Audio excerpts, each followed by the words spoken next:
Pagod ka na ba sa trabahong 9 to 5 or 8 to 6? Or nasa bahay ka lang at nag-aalaga ng iyong pamilya? Gusto mo bang magkaroon ng online business na kayang-kaya mong gawin kahit nag-aalaga ka sa pamilya mo o kahit may trabaho ka pa? I'll give you 5 reasons kung bakit kailangan mong i-check itong aming digital business.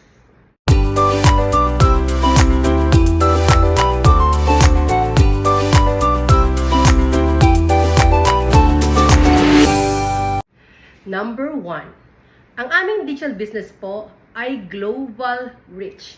Ibig sabihin po, ang buong mundo ang iyong market.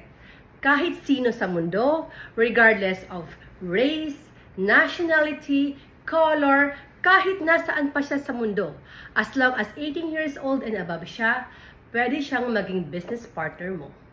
Number 2, our business is tax registered. Meaning, tayo po ay legal and legitimate business. Nagko-comply po tayo sa lahat ng requirement ng ating tax division, kahit saan pa sa mundo. Nagbabayad po tayo ng ating kaukulang taxes, anuman at magkano man ang ating kinita dito sa negosyo na ito. Number 3, ang negosyong ito ay fully automated. Ibig sabihin po, kahit may trabaho ka, kahit nag-aalaga ka ng iyong pamilya, kahit nakabiyahe ka, kahit nakatulog ka pa, yung negosyo mo ay tumatakbo 24/7 because this is fully automated.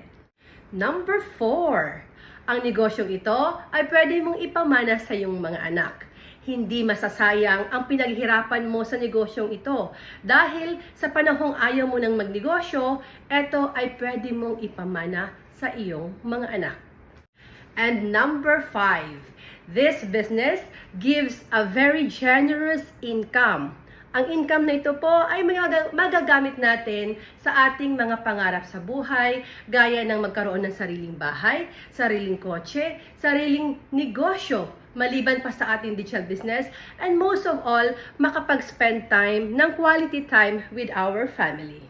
If any of the 5 benefits of this digital business hits your heart, nagustuhan niyo po ang isa sa mga benepisyo ng pagkakaroon ng digital business, pwede po kayong bumisita sa aking website, is www.simplygracie.com. Ayan po ang nakapost. Okay, again, my website is www.simplygracie.com to know more about how to start your digital business. Pwede rin po ninyo akong i-message sa aking messenger, dito po Grace Flores, para po mag-guide ko po kayo one-on-one on how to do this digital business.